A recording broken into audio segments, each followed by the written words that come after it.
እኮ ነው የምናውቀው በጣም ጥቂት ቅዱሳን መናገር የሚችሉት የሚያውቁትን ጥቂቱን ነው የሚያውቁት ደግሞ የክርስቶስን መከራ ሙሉውን አይደለም የሚያውቀው መከራውን የተቀበለው እሱ ብቻ ነው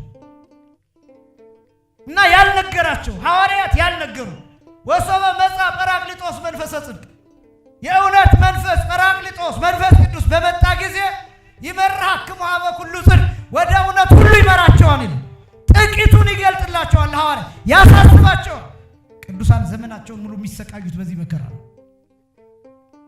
ምናኔያቸው በዚህ ነው ገዳም የሚገቡት በዚህ ነው ባዶ እግራቸውን የሚሄዱት በዚህ ነው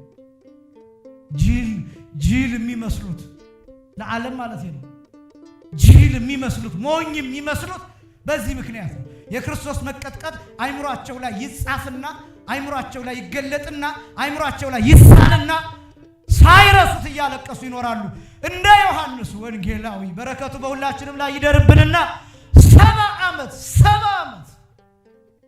ፊቱን ቋጥሮ ይኖራል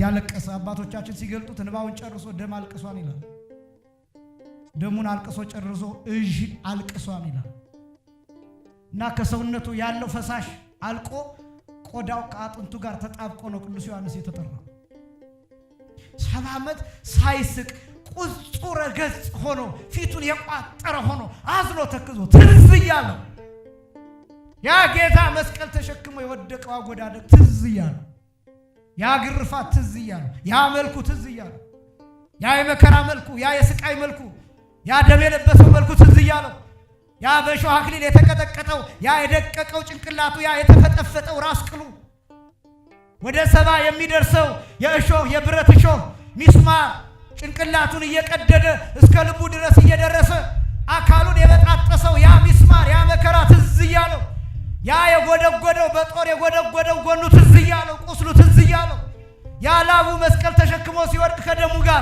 ይፈስ የነበረው እሱ ትዝ ይያለው ጀርባው ላይ ያረፈው ጅራፍ ግርፋት እሱ ትዝ ይያለው ቀራኔው ላይ የተበታተነው ስጋ የተረጨው ደም እሱ ትዝ ይያለው ዮሐንስ 70 ዓመት ፋታ አላገኘ እኛ ፋታ ያጣነው ይህን ማሰብ ስላልቻልን ነው ወዳጆቼ ወጣቶች ወንድሞችና እህቶቼ ለዝሙት ጊዜ የምንሰጠው ስለ ክርስቶስ ማሰብ ስላልቻልን ነው ለፊልም ጊዜ የምንሰጠው ክርስቶስን ማየት ስላልቻልን ነው የክርስቶስን መከራ የክርስቶስን ፍቅር በልባችን ጥቂቱን አሳድረን ቢሆን ኃጢአት ልትሰራ ስትሄድ ይወጋሃል ይቸነክራል ቁስሉ ቢያምህ ቁስሉ ቢጠዘጥዝህ ግርፋቱ ቢሰማ መቃተቱ ቢገባ ኃጢአት አሰራር እጅን አንስተህ ትመልሰዋለህ እግርህን አንስተህ ትመለሳለህ አስበህ ታማትባለህ ትተዋለህ ሐሳብህን ውሳኔህን ትቀይረዋለህ ምክንያቱም ትዝ ይልሃል መስቀል ላይ የደቀቀልህ አምላክ አለ የተራቆተልህ አምላክ አለ የቃተተልህ እንደ ጨርቅ የሆነልህ መስቀል ላይ አለ መቀጥቀጥ የሚባለው እሱ ነው ክርስቶስ በበደላችን ጭምር ተቀጥቅጧል ስለ በደላችን ደቀቀ ብሎ ነብዩ ኢሳይያስ ይገልጠዋል ስለ መተላለፋችን ቆሰለ ብሎ ይገልጠዋል ይሄ መቀጥቀጥ ይባላል ምን እንዲመስል እባብ እንዲመስል ይሄ ብቻ ይመስላችኋል ሁለቱን ወንበዴዎች ፈያታዊ ዘይማንና ፈያታዊ ዘጸጋምን በጌታ ቀኝና ግራ የሰቀሏቸው ትዝ ይላችኋል ይሄ ምን ይባላል መቀጥቀጥ ይባላል ምን አይነት መቀጥቀጥ ክርስቶስ ወንበዴ ነው ለማለት ሎቱ ስብሐት ለእርማት አይደለም የተሰቀሉት ለመቀጣጫ አይደለም የተሰቀሉት ለወንጀላቸው መልስ እንዲሆን አይደለም የተሰቀሉት እነዚያ ወንበዴዎች የተሰቀሉት ክርስቶስን ወንበዴ ለማለት ነው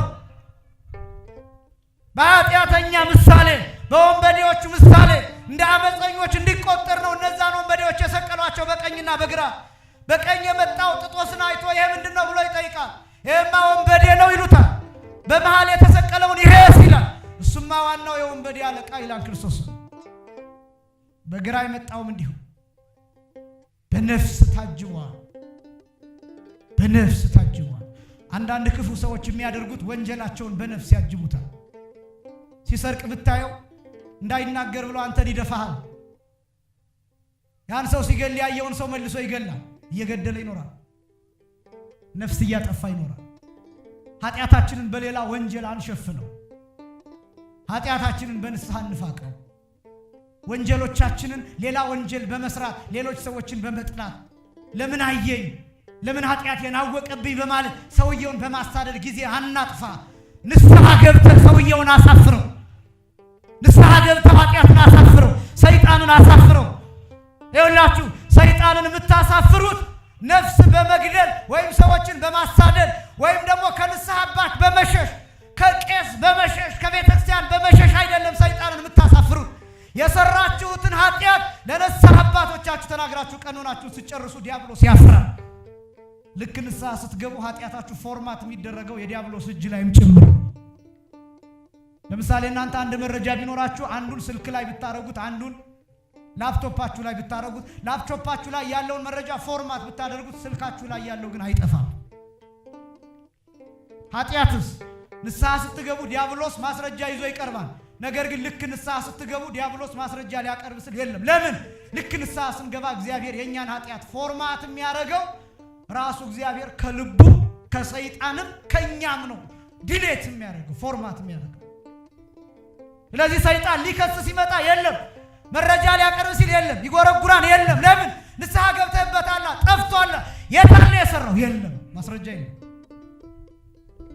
አይሁድ ኃጢአታቸውን ለመሸፈን ክርስቶስን በኃጢአተኛ ምሳሌ ለመስቀል፣ ለመቀጥቀጥ፣ ለማስመሰል አንዳንድ ሰዎች አሉ አይደለም፣ ፎርጂድ ማስረጃን ኦሪጂናል ለማስመሰል ጥረት የሚያደርጉ፣ እውነተኛ ለማስመሰል ጥረት የሚያደርጉ እነዚህ ፎርጂድ የሚሰሩ ሰዎች አሉ አይደለም። ትክክለኛ ማህተም ለማስመሰል፣ ትክክለኛ ፊርማ ለማስመሰል፣ ትክክለኛ ደብዳቤ፣ ትክክለኛ ማስረጃ፣ ትክክለኛ የምስክር ወረቀት ለማስመሰል የሚደክሙት ድካም አለ አይደለም።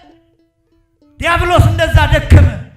ክርስቶስ ወንበዴ ሳይሆን ወንበዴ እንዲመስል፣ ኃጢአተኛ ሳይሆን ኃጢአተኛ እንዲመስል ተቀጠቀጠ። ክርስቶስ እባብ እንዲመስል ነሐሱ እሳት ውስጥ መግባት አለበት። ቃል ሥጋ መሆን አለበት። ነሐሱ መቀጥቀጥ አለበት። እባብ እንዲመስል ክርስቶስን በኃጢአተኛ ምሳሌ እንዲሰቀል ተቀጠቀጠ። ሶስተኛ ደግሞ መሰቀል አለበት። ለምንድን ነው የሚሰቀለው? ስለ ሁለት ነገር ነው የሚሰቀለው። አንደኛ ክርስቶስ በተሰቀለበት ሰዓት መርገማችንን ይሸከማል። እስኪ በሉ መርገማችንን በሉ ይሸከማል። ምናችንን? ግዴታ። ይኸውላችሁ እንዲህ ተብሎ ተጽፏል ይላል ቅዱስ ጳውሎስ ገላትያ ምዕራፍ 3 ቁጥር 13 ላይ በእንጨት የተሰቀለ የተረገመ ነው ተብሎ ተጽፏል ይላል። በእንጨት የተሰቀለ የተረገመ ነው ተብሎ ተጽፏል። ክርስቶስ እኛን ከእርግማን ይዋጀን ዘንድ ስለ ሁላችን እርግማን ሆነ ይላል ገላትያ ምዕራፍ 3 ቁጥር 13 ላይ ስለ ሁላችን እርግማን ሆነ ክርስቶስ። ኃጢአት መልኩ ምን ይመስላል ተብላችሁ ብትጠየቁ፣ እርግማን በደል መልኩ ምን ይመስላል ተብላችሁ ብትጠየቁ፣ ክርስቶስ ስለ ሁላችን የሁላችንን መርገም ይዞ ተሸክሞ መስቀል ላይ የተሰቀለበትን መልክ ይመስላል ትላላችሁ። ያ ነው መልኩ። የሙሽራው መልክ ያ ነው። ስለ ሙሽራይቱ የጠቆረ ሙሽራ፣ ማያምር ሙሽራ፣ መልከ መልካም ያልሆነ ሙሽራ፣ እንወደው ዘንድ ደም ግባት የሌለው ሙሽራ፣ የቤተ ክርስቲያኒቱን መርገም የሙሽራይቱን መርገም ሙሽራይቱ እንከን አልባ እንድትሆን እንከኗን መስቀል ላይ የተሸከመላት ሙሽራ፣ ራቁቱን የተሞሸረላት ሙሽራ፣ ደሙን ያፈሰሰላት ሙሽራ፣ ራሱን ያረደላት ሙሽራ፣ ራሱን በምግብነት ያቀረበላት ሙሽራ፣ ራሱን በመጠጥነት የሰጣት ሙሽራ፣ ራሱን የጠመቀላት ሙሽራ፣ ተንበርክኮ ያጠባት ሙሽራ ሙሽራይቱ። በገጠሪቱ የሀገራችን ክፍል ሴቶች ብዙ መከራ ያያሉ። ልጅ አዝለው ውሃ ይቀዳሉ፣ ልጅ አዝለው ስንቅ ያደርሳሉ፣ ልጅ አዝለው ምግብ ያዘጋጃሉ፣ ልጅ አዝለው ባሎቻቸው በሚሰሩበት ቦታ ጠላውን ተሸክመው ምግቡን ተሸክመው ይሄዳሉ፣ ይሰቃያሉ። ቤቱ ሲገባ ወጡ አይጣፍጥም ጨው በስቶበታል ብሎ በፍልጥ ይመታታል፣ ይሰድባታል፣ ያሰቃያታል። መከራዋን ታያለች። ልጅ ታሳድጋለች፣ ትሰቃያለች፣ በቂ ምግብ አታገኝም። የገጠር ሚስት፣ የገጠር ሴት። ክርስቶስ እንደዛ አይደለም ለቤተ ክርስቲያን የሆነው፣ ወይም ቤተ ክርስቲያን እንደዛ አይደለም ያደረጋት። ራሱ ነው ምግብ ያዘጋጀላት፣ ራሱ ነው ያመሰለላት፣ ራሱ ነው የጠመቀላት፣ ራሱ ነው ምግብና መጠጥ አድርጎ ያቀረበላት። ውሃ ሙቀሽ እግሬን እጠብኝ አላላትም ቤተ ክርስቲያንን ሙሽራይቱን። እሱ ነው ተንበርክኮ የቤተ ክርስቲያኒቱን እግር አጥቦ በማበሻ የጠረገላት። እሱ ነው በፊቷ የተንበረከከው። አልመታትም ቤተ ክርስቲያናት፣ እሱ ነው የተመታላት። ለሙሽራይቱ ለቤተ ክርስቲያን እሱ ነው 6666 ጊዜ የተገረፈላት፣ እሱ ነው የተወጋላት፣ እሱ ነው የቆሰለላት፣ እሱ ነው የተሰቃየላት። ቤተ ክርስቲያኒቱ ምንድነው የተባለችው? ብሪ ብቻ ነው የተባለችው። ጠጪ ብቻ ነው የተባለችው። ነጭ ለብሰሽ ነይና ቁረቢ ብቻ ነው የተባለችው። ቆርበሽ ቤትሽ ተዘልለሽ ተቀመጪ፣ ረፍት አድርጊ፣ የረፍተ መንግስተ ሰማያት ምሳሌ ነው የተባለችው። ምንም ቀንበር አልተጫነብንም። ምንም ከባድ ነገር አይደለም እኛ ላይ የተጫነው፣ ቀላል ነገር ነው የተሰጠ። ቁረብና ረፍ ነው የተባልከው። ንስሐ ገብተህ ረፍ ነው የተባልከው። ካህን ይኑር፣ ካህን ይምከር፣ በካህን ምክር በካህን ፍቃድ ኑር ነው የተባልከው። በኃጢአትህ ራስህን አጥፋ አይደለም የተባልከው። በኃጢአትህ ኮብልል አይደለም የተባልከው። በኃጢአትህ አጠፋለሁ አይደለም የተባልከው። ና ነው የተባልከው። ተመለስ ነው የተባልከው። ናና ስጋና ደም ተቀብለህ ነጭ ለብሰህ አምሮብህ ቤትህ ርፍ ብለህ ዋል ነው የተባልከው።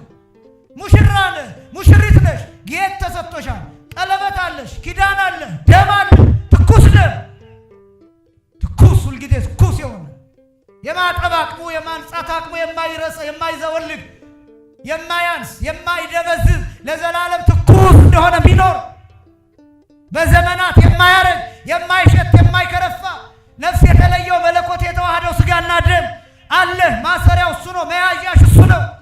በስምሽ የተጠራ ርስት አለሽ። በስምህ የተጠራ ርስት አለ፣ መንግስተ ሰማያት የሙሽራይቱ ርስት።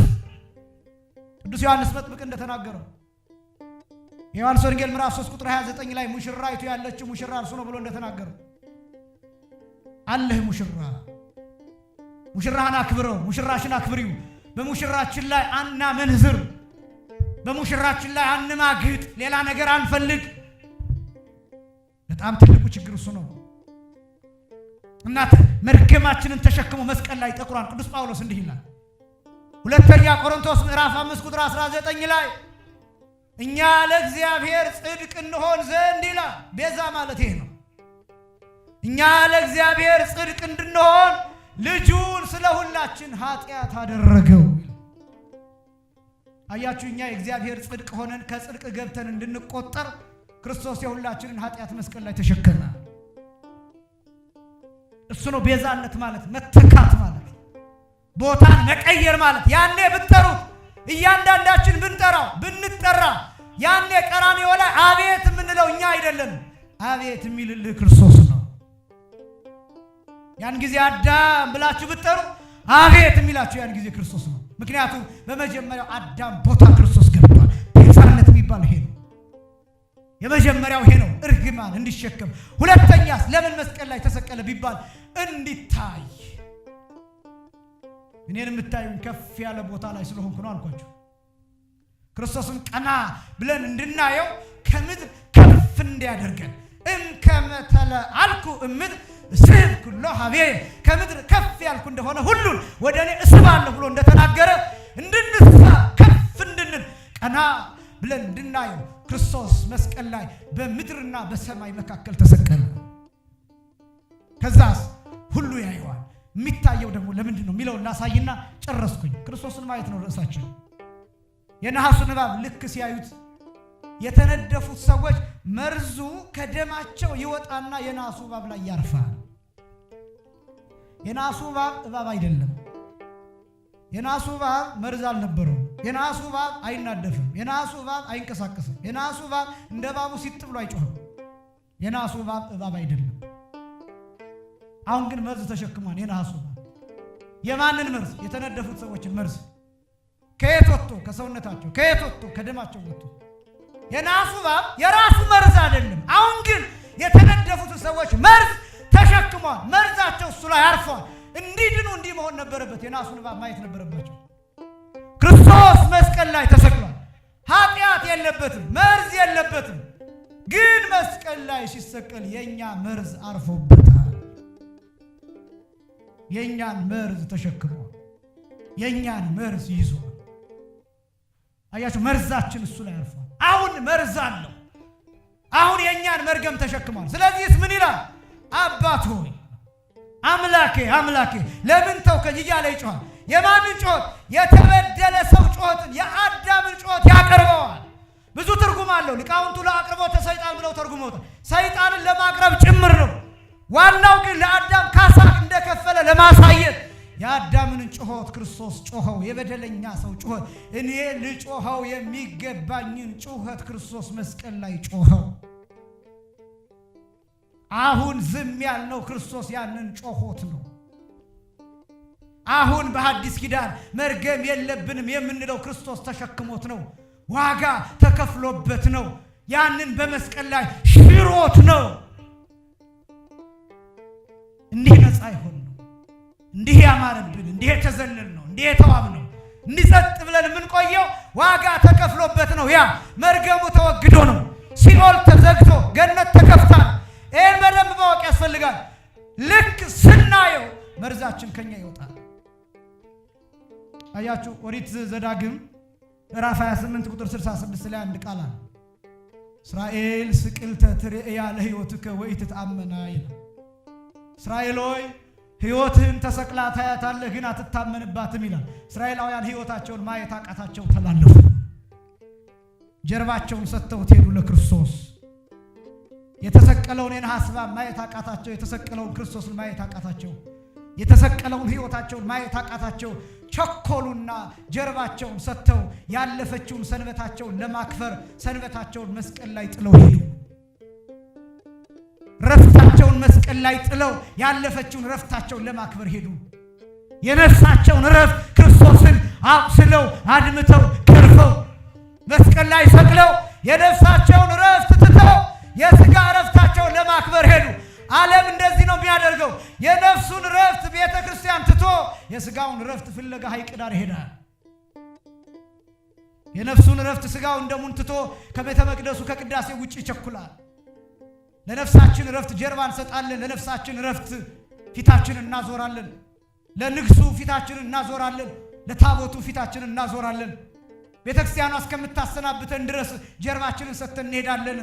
ለቤተ ክርስቲያኗ መልእክት ለሚያስፈልጉን መምህራን፣ ለአብነት መምህራን፣ ለካህናቱ፣ ለአባቶቻችን ለነሱ ፊታችንን እናዞራለን።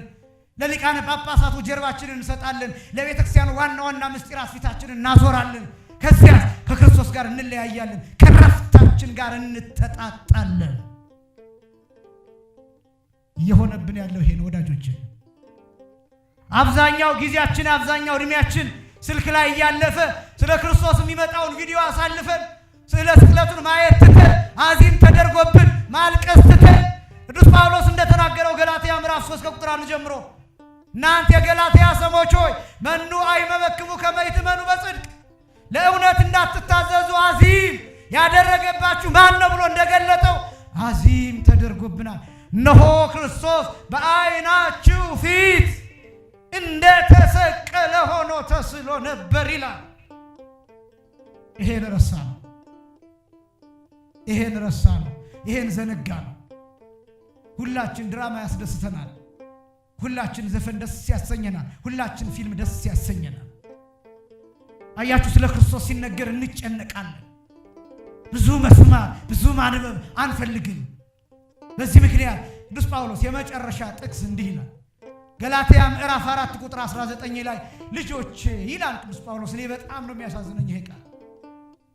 ልጆች ይላል ክርስቶስ በእናንተ እስኪሳል ድረስ ምጥ ይዘኛል ይላል። በእናንተ አይምሮ እስኪሳል ድረስ ክርስቶስ በእናንተ ልብ እስኪሳል ድረስ ጭንቅ ይዘኛል ይላል። ቤተክርስቲያን ጭንቅ ላይ ናት። ቤተክርስቲያን ምጥ ላይ ናት። ክርስቶስን ለትውልዱ ለማሳየት ይሄ ትውልድ የሚያስቅ ነገር ይፈልጋል። ክርስቶስን ሲሰበክን የሚያስቅ ነገር የለም። እንዴት አድርገን ሳቅ እንንገራችሁ? እንዴት አድርገን ቀልድ እንንገራችሁ? እንዴት አድርገን እናዝናናችሁ? በመከራ በጅራፍ እንዴት አድርገን እናዝናናችሁ? በመስቀል እንዴት አድርገን እናስቃችሁ? እንዴት አድርገን መስቀል ላይ እንቀልድ? እንዴት አድርገን ወንጌል ላይ እንቀልድ? ስለዚህ ምጥ ላይ ናት ቤተክርስቲያኗ። ቤተክርስቲያኗን በክርስቶስ አምሳል ትሰራለች። አካሉ አለ፣ ራሷ ክርስቶስ ነው። ይሄን ለማሳየት በቅዳሴ በብዙ መልኩ በአገልግሎት ትጥራለች። ሚሰማት የለም። አሁንስ ምን ይላታል ትውልዱ? ክርስቶስን አትሰብክም ይላታል። ክርስቶስን አትሰብክም ይላታል። ምጥ ላይ ናት ቤተክርስቲያን። ጭንቅ ላይ ናት ቤተክርስቲያን። የአብነት መምህራኑ ድንጋይ ላይ ተቀምጠው አሁንም ያስተምራሉ። የአብነት መምህራኑ ዛፍ ስር ያስተምራሉ። የአብነት መምህራኑ ኮቾሮ እየበሉ ድርቆሽ እየበሉ አንዳንዴ ጦም እያደሩ ያስተምራሉ። ክርስቶስን ነው የሚሰብኩት። መነኮሳቱ በከተማ እንኳን ብታዩዋቸው ልብሳቸው ክርስቶስን የሚሰብክ ነው። በውስጣቸው የሚያስሩት ሰንሰለት አለ። ክርስቶስ ይሰበካል። ቀዳሾቹ በእሳት እየተቃጠሉ ነው የሚቆዩት። መስቀል ነው። እኔ ሳስተምርበት የቆየሁበት ሰዓት መስቀል ነው። ለቅጽበት ስለ ዓለም ማሰብ አልችልም። ታስሬ ነው የቆየሁት። ተቸንክሬ ነው የቆየሁት። ማስበው ቀጥሎ ስለምነግራችሁ ቃል እንጂ ስለ ዓለም አይደለም ማስበው። መስቀል ላይ ነው የቆየሁት። እናንተ ተሰቅላችሁ እየሰማችሁ ስትቆዩ ችንካር ነው። መስቀል ነው እሱ። ጉባኤ መስቀል ነው። የቤተክርስቲያን አገልግሎት መስቀል ነው። ግርፋት አለው፣ ችንካር አለው፣ ቁስል አለው፣ መወጋት አለው፣ መገፈፍ አለው፣ መገረፍ አለው። ዝማሬ መስቀል ነው። እና ቤተክርስቲያኗ ምጥ ላይ ነው። ጌታ ለኒቆዲሞስ ሙሴን አሱን እባብ በምድረ በዳ እንደሰቀለው እንዲሁ ተቀጥቅጬ ልሰቀል ነው የመጣሁት አለ። ኒቆዲሞስን ክርስቶስ የተሰቀለ ጊዜ ጠራው። ያ ማለት ኒቆዲሞስ ጌታ በተሰቀለ ጊዜ መጣ። ሲመጣ ጌታችን ቅድስት ነፍሱን ከቅድስት ስጋው በስልጣኑ ለይቶ ነበር። መስቀል ላይ ያየው የጌታን ስጋው አልቆ አጥንቱ ብቻ ቀርቷል። ኒቆዲሞስ ትዝ አለው። የጌታ የኔ አባት ለካ ያኔ እንደ ነሐሱ እባብ ተቀጥቅጬ ልሰቀል ነው ያልከኝ እንዲህ ድቅቅ ብለህ እንደምትሰቀል እየነገርከኝ ነበር አለ ኒቆዲሞስ። ትምህርቱ ያኔ ገባው። ኦሪት ያኔ ገባው። ትንቢቱ ያኔ ገባው። ምሳሌው ያኔ ገባው። ክርስቶስ ያኔ ገባው። ኒቆዲሞስ ጌታን ቀብሮ ከዚያ በኋላ በሶስተኛው ቀን ትንሣኤውን አረጋግጦ ከጌታ ቁራሽ ተቀብሎ ከዛ በኋላ ወደ ቤቱ አልተመለሰም። ክርስቶስ ሲገባን እናምናለን። ስናምን የዘላለም ሕይወትን እናገኛለን። ክርስቶስን ስናይ ከዚህ ዓለም ክፉ ሐሳብ ሁሉ ነፃ እንሆናለን። ክርስቶስን እንድናየው አምላካችን እግዚአብሔር ይርዳን። ፍቅሩን በልባችን በአእምሮአችን ይሳል።